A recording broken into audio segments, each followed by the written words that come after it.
Que fermento devemos usar para fazer pão? Dá para fazer com fermento de bolo? Qual é melhor, fermento biológico fresco ou seco? O sal realmente mata o fermento?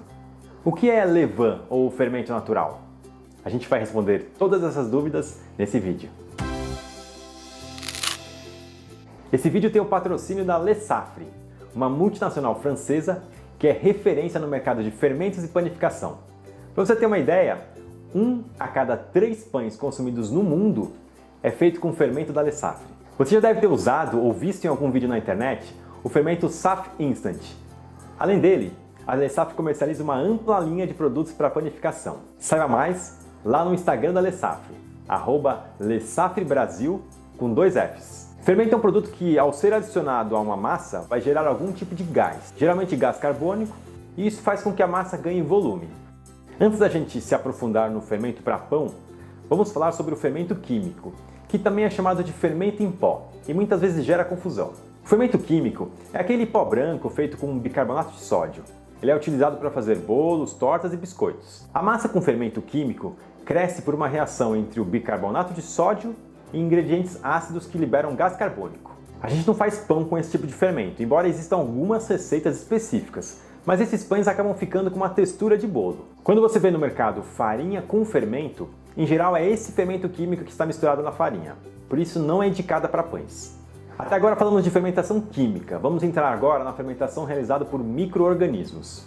Quando a gente fala de fermento para pão, estamos falando de uma fermentação realizada por uma levedura específica, que é um tipo de fungo, e que tem um nome bem complicado, Saccharomyces cerevisiae.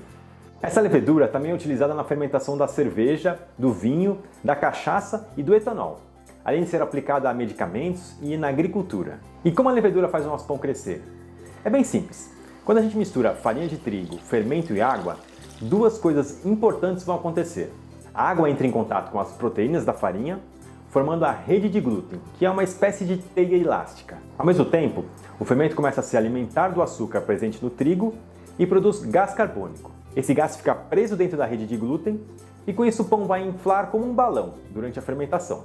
Além do crescimento, a fermentação vai desenvolver o sabor e o aroma do pão. A Saccharomyces cerevisiae é usada pelo homem para fazer pão há mais de 6.000 anos, mas foi só no final do século XVIII, início do século XIX, é que conseguimos isolar a levedura em laboratório e começar a produzir o fermento comercial, que aqui no Brasil chamamos de fermento biológico. O primeiro fermento biológico desenvolvido foi o fresco, que é aquela pasta quebradiça que costuma ser vendida em bloco ou tablete. Para usar o fermento fresco é só esfarelar ele diretamente na farinha já misturada com água.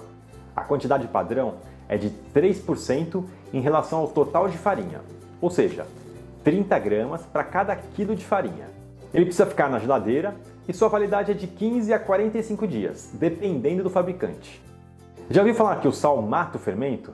Eu mesmo já disse isso em algumas aulas, mas será que mata mesmo? Quando o sal entra em contato principalmente com o fermento fresco, a mistura logo se torna líquida. Se você fizer uma massa com esse fermento, existe uma grande chance dela crescer, igual a massa comum. Veja só, na massa da direita, o sal já está misturado com água e farinha. Na outra, eu vou adicionar o sal sobre o fermento e misturar até ficar líquido. Após a sova, repare como as 2 massas crescem quase na mesma velocidade. Não parece haver diferença entre elas. Embora não mate imediatamente o fermento, como a gente costuma dizer, misturar os 2 ingredientes pode interferir no resultado final. Então, é recomendado adicionar os 2 separadamente. Durante a Segunda Guerra Mundial, foi desenvolvida uma versão desidratada do fermento biológico, que não precisava ficar na geladeira e pudesse ser levada para os soldados que estavam no fronte de batalha. Surgiu o fermento biológico seco. Esse é aquele fermento granulado, vendido em lata ou pacotes embalado a vácuo. Até pouco tempo atrás eu costumava encontrar esse fermento com mais frequência nos mercados. O fermento biológico seco precisa ser ativado antes de usar. A gente reidrata ele na água morna, com açúcar, espera alguns minutos para reagir e só então ele é adicionado na massa.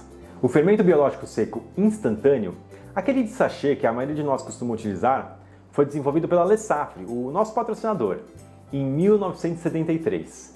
Veja só, não faz nem 50 anos. Ele é bem mais prático do que o seu antecessor. Não precisa ser ativado, pode ser adicionado diretamente na farinha seca. O fermento instantâneo é granulado, mas os grãos são menores do que o seco. Costuma vir em sachê de 10 gramas, 20 gramas ou em embalagens maiores de 125 gramas e 500 gramas. A quantidade de uso do fermento biológico instantâneo é igual ao do seco, 1% em relação ao total de farinha da receita, ou seja, 10 gramas para cada quilo de farinha. A embalagem fechada dura até 2 anos. Depois de aberto, perde a força com o tempo e deve ser armazenado na geladeira, bem selado, por 15 a 30 dias. O fermento biológico fresco e seco são produzidos simultaneamente. A diferença é que o seco passa por um processo controlado de secagem que mantém as leveduras vivas, parcialmente desidratadas. A diferença entre um pão feito com fermento fresco e outro feito com fermento seco é bem sutil, mas você consegue perceber um aroma mais suave quando utiliza o fermento fresco. Para uso doméstico, o fermento biológico seco instantâneo acaba sendo o mais prático. Um erro comum que vale a gente destacar aqui é quando a receita pede água morna e a gente usa água quente. A água morna é aquela que você consegue colocar à mão, fica uma temperatura entre 30 a 40 graus Celsius. É diferente de usar água fervendo, ou acima de 50 graus Celsius. Veja nessa demonstração. A água muito quente, em contato com o fermento, vai inibir a primeira fermentação e inviabilizar a segunda. Se o primeiro fermento biológico só foi criado no final do século XVIII, como é que os pães eram feitos antes disso?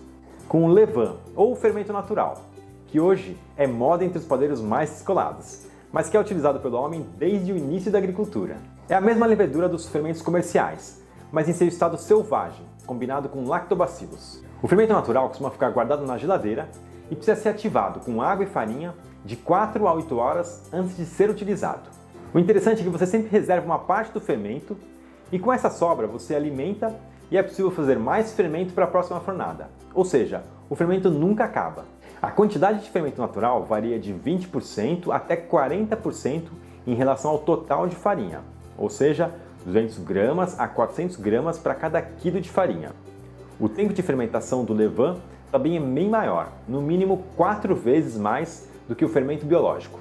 Você não encontra o fermento natural para comprar no mercado, ele precisa ser cultivado por 1 ou 2 semanas através de uma mistura cuidadosa de água e farinha. Se você gostou do vídeo, não se esquece, clica no botão de curtir e se inscreve no canal para receber notificações assim que a gente lançar novos vídeos.